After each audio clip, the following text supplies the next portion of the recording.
At kaugnay pa rin po ng pangunguna ni Mayor Rodrigo Duterte sa eleksyon 2016, makakapanayan po naman natin ang presidente ng PDP Laban na si Senador Coco Pimentel. Magandang tanghali po sa inyo, Senador Pimentel. Si Connie Season po ito. Magandang tanghali, Connie, sa lahat po ng nanonood at nakikinig. Sir, magandang tanghali po sa lahat. Magandang tanghali po. At nakausap niyo na ho ba ng personal si Mayor Duterte matapos po itong, of course, nakita ho natin ang matinding lamang niya, no? Hindi pa po kasi pinapapahinga po natin ngayon ang ating mahal na mayor at president-elect. Sa Monday po ang mga pagkikita po namin sa Lunes na. Opo. Sir, totoo ba na he's under the weather? Nagkasakit daw itong si Mayor Duterte kaya sa Lunes pa? May sakit man o wala, I think he deserves a break. Naalala ko nung ako nung panahon ko na ako yung kandidato pagkatapos ng eleksyon, ang hiningi ko rin naman sa aking mga supporters magpahinga muna. Alright. Ano ho ang magiging papel naman? Ano po? Ano ho ang magiging papel naman ho ng PDP Laban sa pagbuo ni Mayor Duterte ng bagong gobyerno? Tayo po yung magiging part niyan. May mga selection committee po, pagpili po ng mga thousands of government officials that the new president will appoint. Sasama po ang PDP Laban sa selection together with other groups na sumuporta rin sa kanya. Mabuti na rin po yung halo-halo, yung points of view para masala talaga ng mabuti yung mga aplikante at saka makapili po tayo ng magagaling na mga bagong muka or bago man o luma or comebacking na personality para po tumulong sa Duterte administration. Paano ho kaya magiging relasyon naman ng executive at legislative po?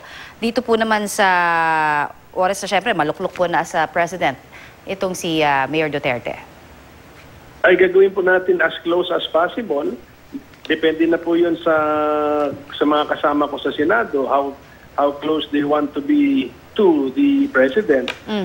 Basta ako, bilang kapartido po ng ating Presidente, the only PDP Laban in the Senate, I will serve as the bridge kung kailangan pong itulay sila para magkakilala sila na mas mabuti. Personal muna ang personal relationship po na ibibuild natin. Tapos ang agreement on principles, on the vision for the country. Para hindi po para yung ating legislative effort ay very efficient, no? We will achieve the goals of the Duterte administration kung based on principles po ang agreement. Nababanggit din po ang inyong pangalan kasi ni Mayor Duterte na ilalagay niya bilang kasama niya talaga sa gabinete niya. Anong reaksyon niyo dito? Kung sa cabinet, meron pa po kasi akong 3 years sa term ko as senator. Dito na po ako sa Senate. Yes, mag-aantay pa kayo. Tapusin ko po yung aking term as a senator. And actually, interpretation ko sa 2019, pwede pa rin akong tumakbo for senator. So, tsaka na po ako mag-decide sa 2019 what I want to do. Okay. Pero kung sakasakali man, talagang hilingin niya ho, yun, syempre, I'm sure, isa ho kayo sa mga lalapitan niya para sa tulong. Ano ho, sa tingin ninyo, yung maibibigay niyo sa kanya in terms of advice siguro sa pamumuno? Ay tayo po mag-a-advise sa kanya. Parati kong ipapaalala po sa kanya na yung socialism po na nasa programa de gobyerno ng PDP Laban. Yun lang po, reminders. And then, at saka ako po magdadraft ng mga legislation na pagkalat kasi nakita natin meron tayong gustong gawin na wala pang legal basis na gagawin. Tayo pong gagawa ng legal basis noon para po magawa na po yung plano. So I will always be there. If he welcomes me sa Malacanang, I will be a permanent fixture in Malacanang. Okay, may mga nabanggit na rin ho kasi si Mayor Duterte na halos lahat daw ng ilalagay niya sa kanyang gabinete ay mumula naman sa militar. Of course, may mga ilan hong natatakot doon sa idea, militar, tapos sa kamay na bakal na ipatutupad pa nitong si Mayor Duterte. Ano hong reaksyon niyo dito? Yung mga ex-military kasi, former military men, meron din po silang mga fields of expertise. Pagdating po sa Department of National Defense, pagdating po sa may mga agencies na may law enforcement o may intelligence gathering, customs, and some other agencies, welcome po sila. And then yung iba dyan na nakapag-aral din naman ng mga international law or lalo na international maritime law, pwede rin po sila matap in some other civilian capacity. Hindi naman nakakatakot pag sinabing ex-military men. Pero I don't think they will dominate the Duterte cabinet. Hindi po. But basta meron po kaming selection committee, halo-halo po ang personalities dito para iba-iba pong points of view ang dala. I see. Yung, syempre, curious po ang lahat dun sa usapan ng Transition Committee. Pwede ho ba kaming makahingi po ng kaunting mga detalye about yung isang pag-usapan po ninyo? Ay, sorry po, kasi sa Transition Committee, wala ako doon nung in-announce eh. So, sa Monday po, pagpunta ko sa Davao, I'll get more information. Alright. Maraming pong salamat at may katanungan pa po sa akin, may katanungan pa po ang aking partner sa inyo na si Raffy Tima. Magandang tanghali po si Raffy Tima po, Senator. Magandang tanghali, Raffy. Opo. Isa po sa mga naging kritisismo kay Pangulong Aquino yung kakulangan ng meeting sa LEDAC. Ito po ba yung magbabago dito sa bagong administrasyon? Opo. I will encourage the President na gawin po natin yan.